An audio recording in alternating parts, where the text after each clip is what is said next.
있는 말씀입니다.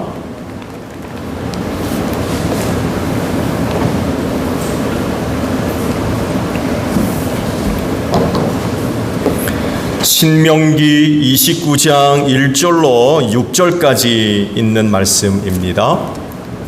찾으신 줄 알고 제가 볼게요. 이것은 주님께서 호렙에서 이스라엘 자손과 세우신 언약에 덧붙여서 모세에게 명하여 모압 땅에서 이스라엘 자손과 세우신 언약의 말씀이다. 모세가 온 이스라엘을 불러 모으고 그들에게 말하였다. 주님께서 이집트 땅에서 하신 일, 당신들이 지켜보는 가운데 바로와 그 신하들 앞과 그 온 땅에서 하신 모든 일을 당신들은 똑똑히 보았습니다. 당신들은 그 큰 시험과 굉장한 표징과 기적을 당신들의 눈으로 직접 보았습니다. 그러나 바로 오늘까지 주님께서는 당신들에게 깨닫는 마음과 보는 눈과 듣는 귀를 주지 않으셨습니다. 나는 40년 동안 광야에서 너희를 인도하였다. 그래서 너희 몸에 걸친 옷이 헤어지지 않았고 너희 발에 신이 닳지 않았다. 너희는 빵도 먹지 못했고 포도주나 독한 술도 마시지 못했다. 그러나 나는 너희에게 필요한 모든 것을 주어서 내가 바로 주 너희의 하나님임을 너희에 알리고자 하였다. 아멘. 오늘도 이 날을 지켜 하나님께 예비하시는 여러분 모두에게 부활의 소망이 충만하기를 축복합니다. 네, 고맙습니다. 세 분이 마스크를 제대로 안 쓰시네요. 네.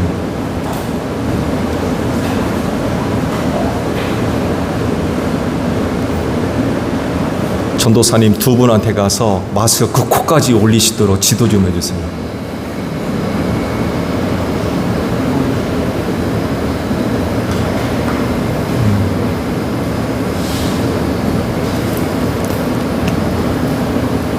이건 나를 위한 것뿐만 아니라 함께 예배해야 할 다른 성도들에 대한 배려입니다.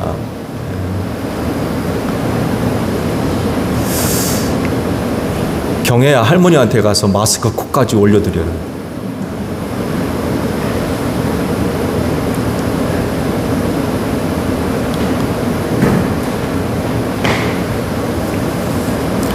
오늘 주일은 교단에서 정한 교회 교육주일이에요. 교회 교육주일로 지키면서 교회 교육에 대한 관심을 좀 높이고 또 사역 현장에서 쓰고하는 선생님들에게 위로가 있고 또 새롭게 또 사명감을 높이는 귀한 주일이 되어 주시기를 바랍니다. 교육적 환경이 과거에 비해서 비약적인 발전을 이루었고 또 큰 변화를 가져오고 있죠. 변화를 먼저 이야기하면 그 좋은 예가 바로 그 유명한 코로나19를 예로 들 수 있는 것 같아요. 이 코로나19 때문에 교육적 환경이 급격하게 변화를 가져왔죠. 영상을 통한 비대면식 교육이 바로 그것입니다.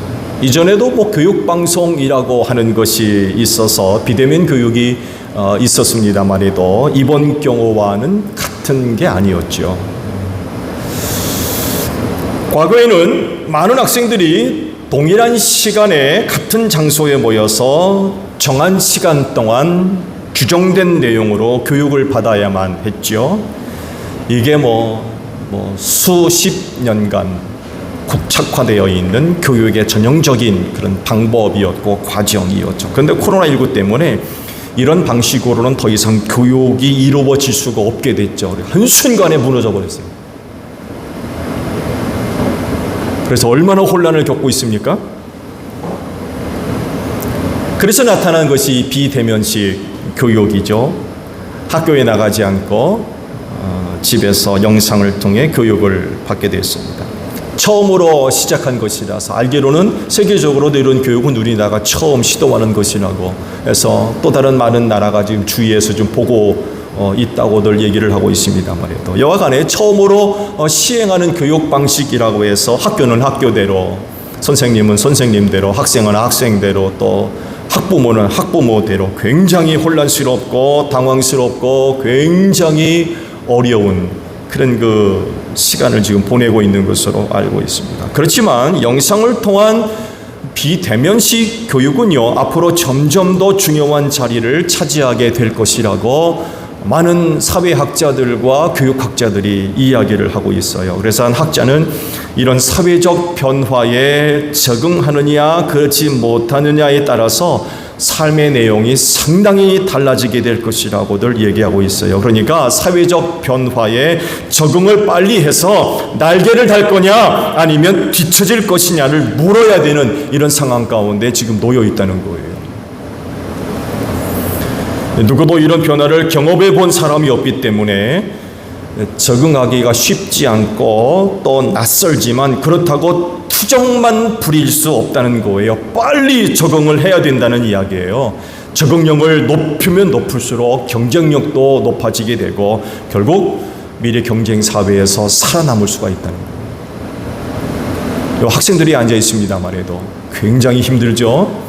전에는 경험해 보지 못한 새로운 상황 가운데 처해 있기 때문에 굉장히 어려운데 빨리 적응하셔야 돼요.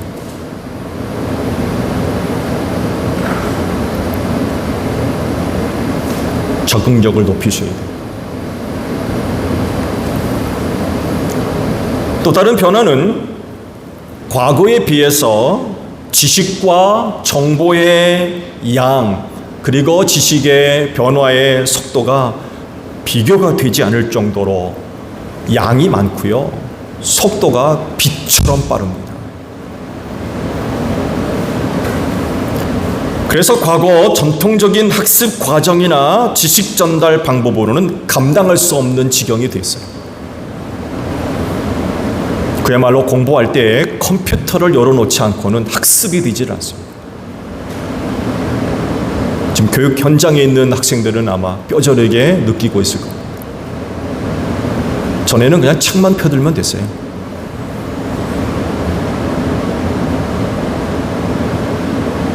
그야말로 머리 좋은 사람들은 그냥 한 번 듣는 것으로 끝났어요. 정말 머리 좋은 사람들은 다르더라고요. 저희 같은 경우에는 대학 시험 같은 경우에는 필기식으로 시험 보잖아요. 논문식으로 뭐 어떤 주제가 정해지면 거기에 대해서 그냥 뭐 앞뒤 빡빡하게 적어놔. 그걸 외우느라고 밤새도록 끙끙댔는데 머리 좋은 애들은 우리랑 다르더라고요. 암기할 필요도 없이 한 번 들으면 그냥 머릿속에 들어온대요. 그냥 얼마나 부러운지 그런 사람들이 있더라고요. 한 번 그냥 쭉 보고 들으면 그냥 머릿속에 박혀버리는 거예요.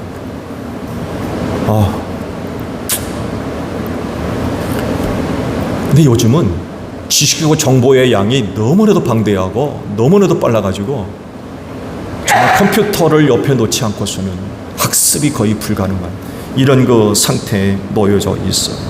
그래서 새로운 대안으로 등장하고 있는 것이 AI, 인공지능입니다. 대중적으로 가장 잘 알려진 것이 바로 얼마 전 바둑 이세돌 씨 이야기 잘 아실 겁니다. 이세돌 씨와 바둑 대결을 벌였던 알파고 이야기를 아마 잘 아실 겁니다. 경우의 수만 1천만 개의 정보를 가지고 있고 한 사람이 1년에 1,000번 바둑을 둔다고 계산할 때에 알파고는 1,000년 분량의 바둑을 갖고 있다고. 1,000년. 이것을 기반으로 데이터를 분석해서 가장 적절한 방법을 제공하는 거죠. 흥미로운 것은 당시 대부분의 사람들이 이세돌 씨가 이길 줄로 알았어요. 아직까지는 그래도 인간이 인공지능보다는 나을 줄로 알았던 거죠. 근데 막상 뚜껑을 열고 보니까 일방적으로 알파고 승리로 끝나버렸어요. 못 이겼다는 얘기죠. 앞으로도 못 이길 겁니다. 지금은 아주 간단하게 인공지능을 경험하고 있는데 앞으로는 인간의 삶 깊숙한 곳까지 들어올 것이고 그래서 인공지능의 도움을 받지 않고서는 안 될 것이라고 하는 예상들을 지금 하고 있어요. 그래서 최근 질문이 인공지능의 지배를 받을 거냐 아니면 지배를 할 것이냐라는 질문으로 바뀌고 있습니다.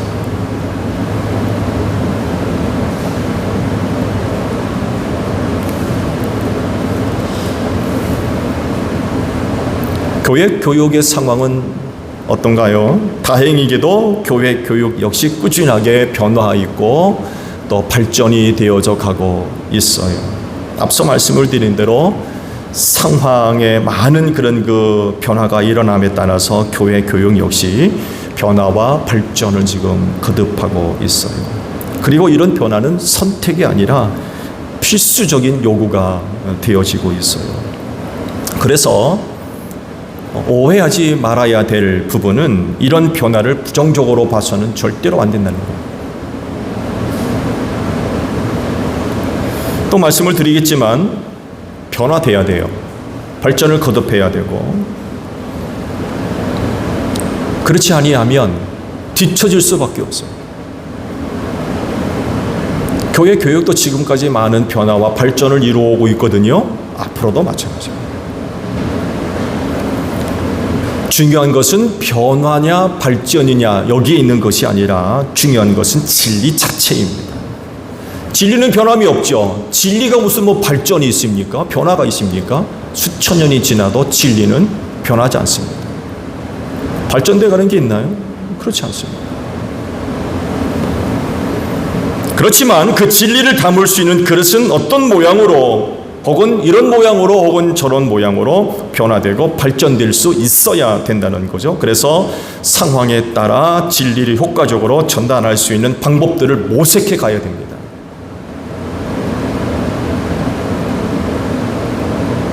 이 일을 하는 데 있어서 지체되는 그런 부분이 없어야 되고, 이런 부분들을 오해를 해가지고 거부하는 이런 모습들도 있으면 안 된다는 거죠. 과거의 진리는요, 말하고 듣는 형식을 따랐어요. 왜냐하면 진리가 입에서 입으로 곧 구전으로 전해졌기 때문에 누구는 말하고 누구는 듣는 방식을 따랐습니다. 그렇게 진행되어 오다가 문자가 생기고 또 종이가 발견됨으로 인하여서 파피러스나 양피지에 진리가 글로 기록되어졌습니다. 그러다가 중세교회에 와서 독특한 형식이 하나 나타나게 되죠. 이 시기에는 신부들만 성경을 가지고 있었고 평신도들은 못 갖고 있었죠. 보려고 그러면 허락을 받아야만 해요. 성경은 신부들만 갖고 있었는데 또 문제는 뭐냐면 라틴어로만 기록이 돼 있어서 특별한 사람들, 그 라틴어를 공부하지 않으면 성경을 볼 수가 없었어요. 이 문제를 어떻게 해결할 거냐라고 할 때 그림을 그리기 시작했어요. 그래서 중세교회의 성화가 그렇게 발전이 됐어요. 그림을 통해서 진리를 설명하는 거죠. 그래서 그림을 보게 되면 그 그림 속에 성경의 진리의 내용들이 들어가 있는 거예요. 그래서 중세교회에서 성화는 굉장히 중요하게 진리를 전달하는 수단으로 사용이 되어졌죠. 종교개혁 이후로는 또 급격한 변화가 일어났죠. 르네상스와 연결이 되어져 가지고 성경이 각 나라 말로 번역이 됐고 인쇄술이 발달해 가지고 누구나 쉽게 하나님의 말씀을 소유할 수가 있게 됐어요.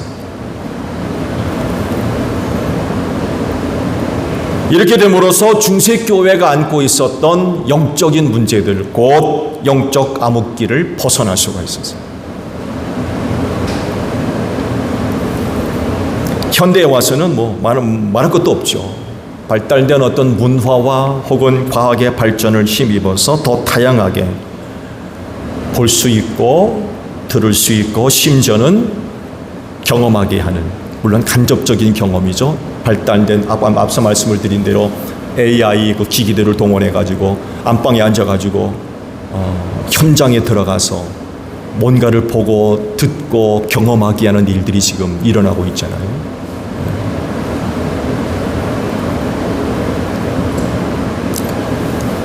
그래서 좀 더 발전하게 되면 성지는 꼭 가지 않더라도 안방에 앉아서 AI 안경을 끼고 이제 현장에 가보는 거죠. 이런 것들이 가능한 그런 시기가 아마 곧 도래할 것입니다. 더 크고 더 넓게 진리의 효용성을 효과적으로 전달되고 있는 그런 상황 가운데 있습니다. 앞으로는 점점 더 크게 발전이 되어져 갈 것입니다. 그러나 여기서 중요하게 다뤄져야 할 부분이 하나 있는데요.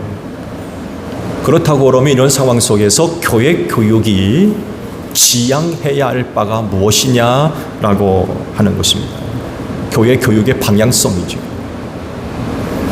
어느 시대나 교회 교육이 지향했던 것은 다 같아요. 즉 진리를 깨달아 구원에 이르는 것, 이것이 바로 그동안 교회 교육이 지향했던 방향성입니다. 진리를 깨달아 알아서 구원에 이르도록 하는 것, 이게 이 교회 교육의 방향성이었습니다. 진리를 깨달아 아는 것과 구원에 이르는 것은 아주 매우 밀접하게 연결이 되어져 있죠. 그래서 구원받은 그리스도인이 진리를 깨달아 아는 것은 무척이나 중요한 그런 그 부분입니다.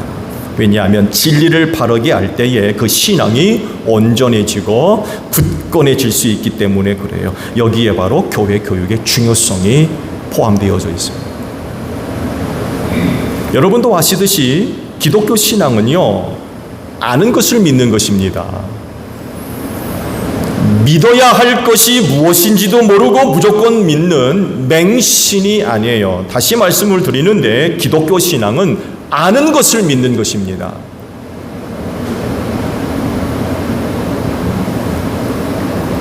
그래서 기독교 신앙을 들여다보면 믿어야 할 내용들을 풍성하게 가지고 있어요. 빈 박스가 아니에요. 기독교 신앙 안에는 우리가 알아야 될 진리들이 얼마나 많이 있는지 몰라요. 가득 차 있습니다. 그리고 깨달은 진리가 가득할수록 그 신앙은 든든히 설 수가 있고 그 신앙은 온전해질 수밖에 없어요. 그러나 그 신앙 안을 들여다봤을 때에 차 있지 않고 비어있게 되면 그 믿음은 모래 위에 지은 집과 같아가지고요, 구원에 이르기 힘들 거려. 왜냐하면 수많은 유혹과 미혹을 이길 수 없기 때문에 그렇습니다. 예수님도 광야에서 금식 기도할 때에 사탄이 와서 시험하지 않았습니까? 그때 말씀으로 그들을 물리치셨어요. 그래서 말씀을 두고 설명할 때에 악한 영들을 적극적으로 대적해서 물리칠 수 있는 유일한 무기로서 검이라고 설명을 하셨어요. 근데 그 신앙이 진리를 깨닫지 못하면 검 자체를 가질 수가 없는 거죠.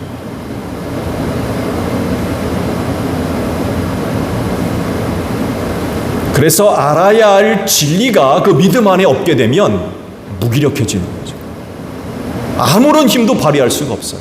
그래서 말씀을 드린 대로 이 마지막 때 유혹과 미혹, 시험과 환난을 견디지를 못하는 거예요. 왜? 믿음에 힘이 없기 때문에.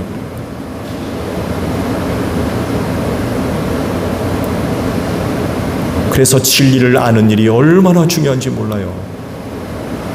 그래서 그 믿음 안에는 진리를 아는 것이 가득 차 있어야 돼요. 오늘 여러분이 갖고 있는 신앙의 안을 좀 들여다보실래요?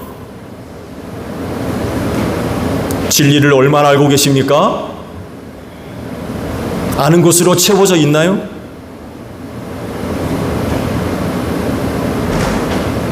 제가 언제가 우스갯소리로 말씀을 드렸죠. 권사님이 돌아가시게 됐다고 해서 목사님 급히 좀 와주세요 해가지고 목사님이 신방을 해서 이제 마지막 이제 물었다고 그러죠. 예수 믿으면 모든 죄와 사망에서 구원받는데요. 우리 권사님 예수 믿으셨으니까 구원받으셨죠? 라고 여쭈니까 권사님이 비몽사몽간에 대답한다는 얘기가 몰라요. 아무것도 몰라요. 그런다. 그럼 어떻게 하겠다는 얘기입니까?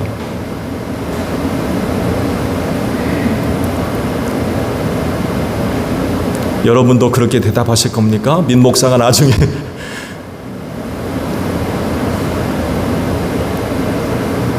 그런 상황에 됐을 때 여쭈면 이렇게 대답하실 거예요. 몰라요. 아무것도 몰라요.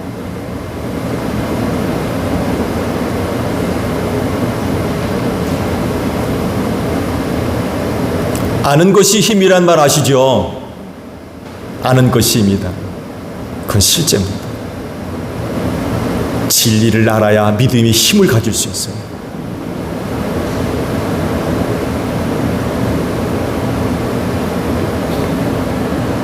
그러나 아는 것이 없으면 그 믿음은 결국 연약해질 수밖에 없다는 이야기죠. 그리고 이런 연약한 믿음은 자칫 시험이나 환난이나 유혹이나 미혹을 받을 때 견디지 못하고 무너질 가능성이 커질 수밖에 없어요. 이러면 어떻게 구원에 이를 겁니까?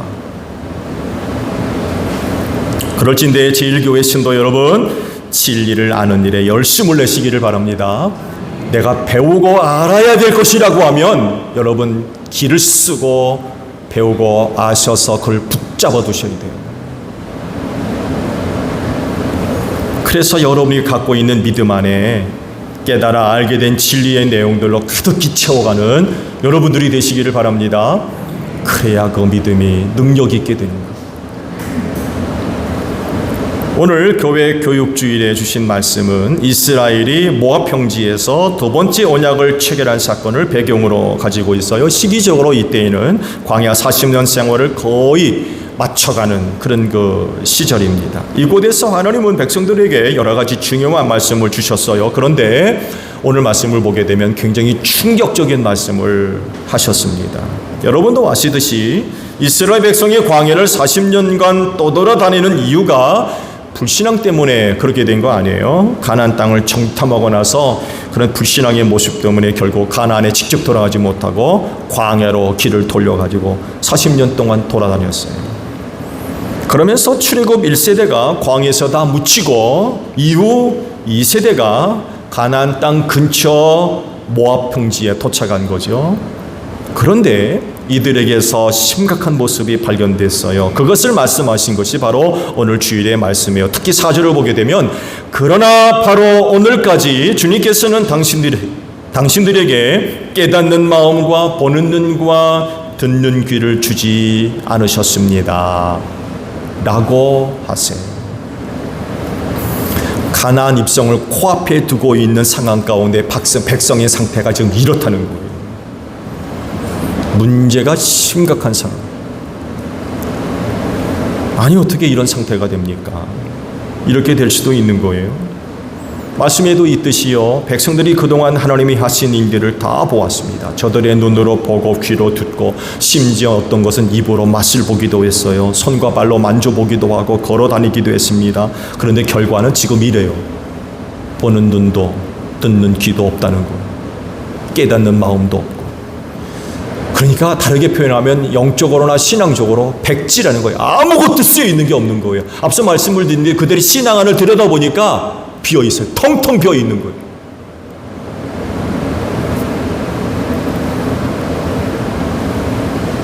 왜 이렇게 된 거예요? 하나님께서 그렇게 하셨대요. 놀랍게도.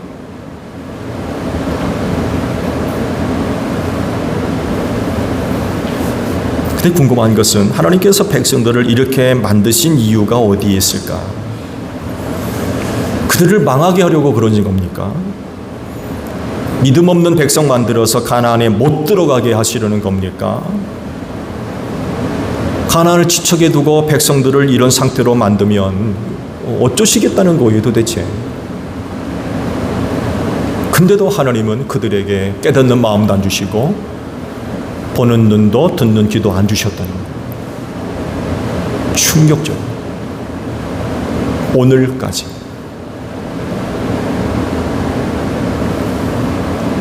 그들이 가나안에 들어가면 어느 때보다도 어느 것보다도 하나님을 잘 섬기는 백성들이 되어야 되지 않겠습니까?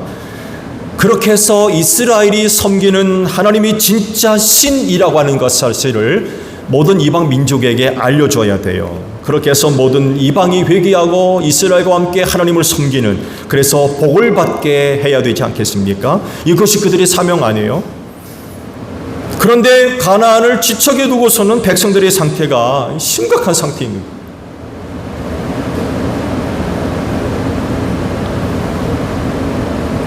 하나님께서 그들을 이런 상태로 두신 이유가 어디 있을까요? 근본적인 이유는 백성들이 근본적으로 이런 은혜를 받을 수 있는 상태가 아니었다는 거예요. 원인은 여기에 있는 것 같아요. 하나님께서 굳이 그들을 그런 상태로 두신 이유가 어디 있을까? 다르게 표현하면 그런 은혜를 받을 만한 자격이 안 돼 있는 거예요.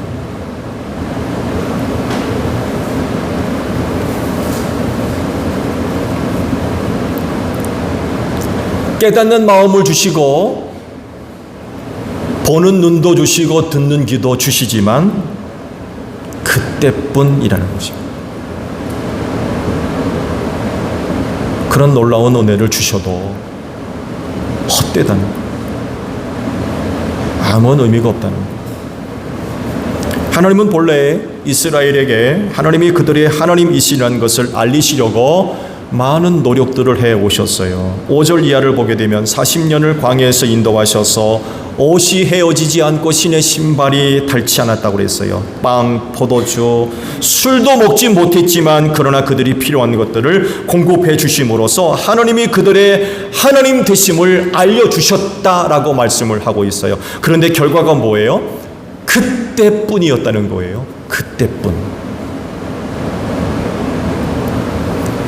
그런 은혜들이 있다고 하면 마음으로 깨닫고 눈으로 보고 귀로 들어서 어제보다도 더 나은 신앙으로 자라가고 성숙해 가야 되는데 그러지를 못했다는 거예요. 시간이 조금 지나고 나면 여전히 불신앙으로 돌아가 있는 거예요. 그때뿐이었어요.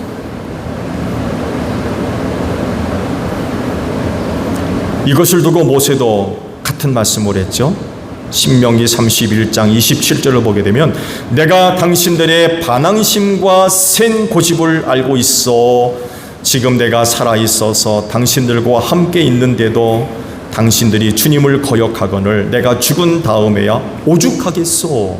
이런 이야기를 합니다.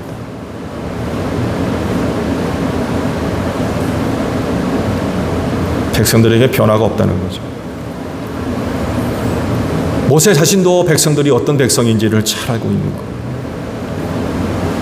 이것이 그들의 실체인데 깨닫는 마음을 주신들 그들에게 무슨 유익이 있겠으며 보는 눈을 그들에게 준들 저들에게 영적으로 어떤 도움이 있겠고 듣는 귀를 준들 그들에게 신앙적인 어떤 도움이 되겠습니까?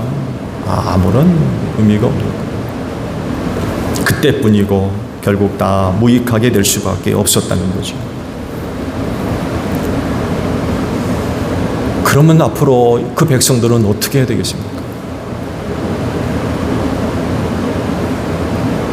그 답이 신명기 6장 6절에 있습니다. 내가 오늘 당신들에게 명하는 이 말씀을 마음에 새기고 자녀들에게 부지런히 가르치며 집에 앉아 있을 때나 길을 갈 때나 누워 있을 때나 일어나 있을 때나 언제든지 가르치십시오. 또 당신들은 그것을 손에 메어 표로 삼고 이마에 붙여 기호로 삼으십시오. 집 문설주와 대문에도 써서 붙이십시오. 즉 이 영적이고 신앙적인 문제는 이런 방법으로 해결하도록 하셨습니다.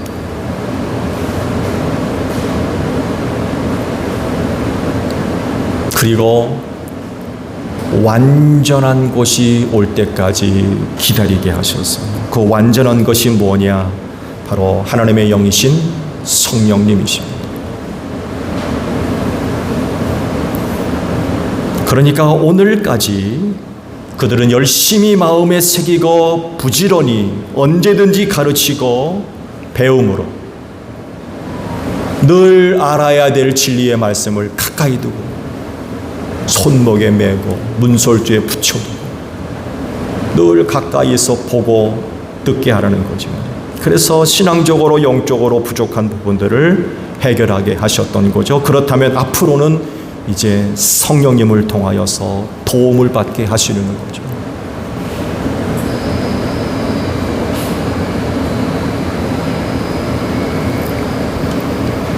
이제 눈을 돌려서 예수를 믿고 구원받았다고 하는 여러분 자신들을 한번 살펴보시기 바랍니다. 오늘까지 그리스도인의 영적이고 신앙적인 상태가 어떤가라고 하는 것입니다. 광야에 있던 이스라엘 백성과 차이가 있습니까? 없습니까? 그들은 말씀을 드린 대로 하나님께서 깨닫는 마음도 안 주셨고 보는 눈도 듣는 귀도 안 주셨다고 그랬어요. 오늘까지. 그러면 오늘까지 그리스도인 된 여러분의 상태는 어떠세요? 그들과 차이가 있습니까? 없습니까?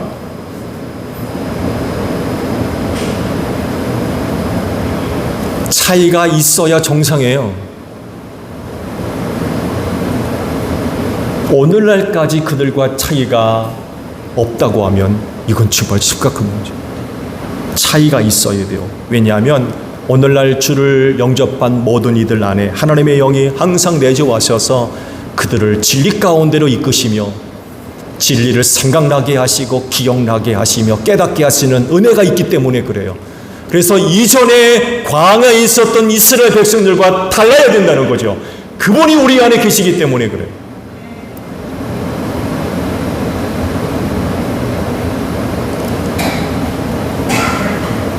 주님의 재림이 임박한 상황이고 또 하나님의 나라가 어느 때보다도 가까이 다가와 있다고 한결같이 많은 사람들이 이야기하고 있어요. 이런 때에 영적으로나 신앙적으로 마음에 깨달음이 없고 보는 눈도 없고 듣는 귀도 없다고 하면 이거 정말 심각한 상태 아닙니까? 가나안 입성을 코앞에다 두고 당시 이스라엘 백성들이 깨닫는 마음도 없고 보는 눈도 없고 듣는 귀도 없던 것과 똑같은 거예요.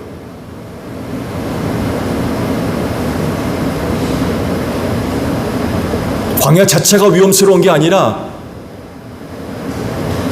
지금 가나안 입성을 코앞에 두은 이스라엘 백성들의 영적인 상태가 어느 때보다도 큰 위기였다는 거죠. 오늘 여러분의 영적이고 신앙적인 상태는 어떤지 모르겠어요. 그럴진데 여러분 오늘 듣고 내일 잊는다 할지라도 오늘 진리를 알고 배우는 일에 여러분 최선을 다하시기 바랍니다. 그런 자리가 있다면 그런 기회가 있다고 하면 적극적인 마음을 가지고 참여해야 돼요. 오늘 내가 듣고 배워야 깨우쳐야 될 게 무엇인지 그런 자리라고 하면 마음을 열고 참여를 해서 알아야 될 것, 배워야 될 것, 깨달아야 될 것 붙들어야 돼요. 그리고 그런 것들을 여러분의 신앙 안에 채워가야 돼요.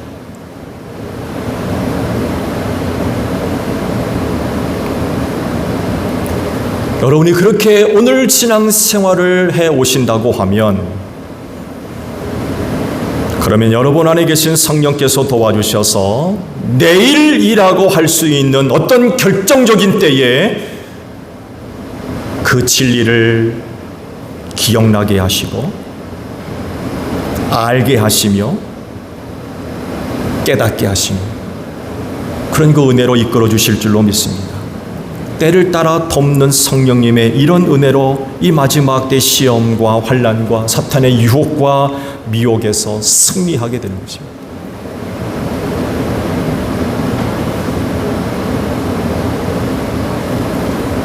그렇진데 제1교회 모든 성도들은 오늘까지는 부족할 수 있어요.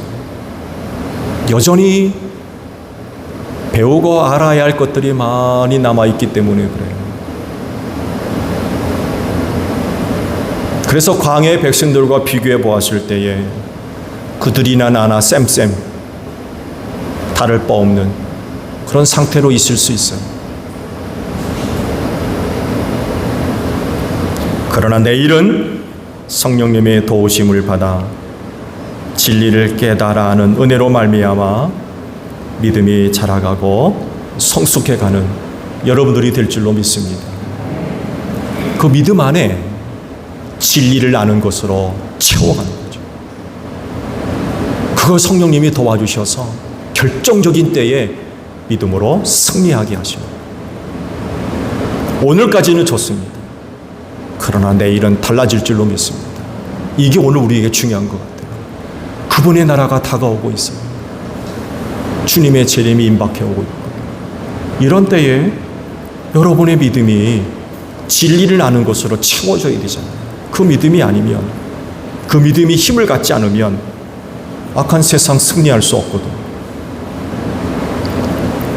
그럴진데 그 은혜를 힘입고 이 세상을 넉넉하게 이겨나가는 여러분들이 되시기를 축복합니다.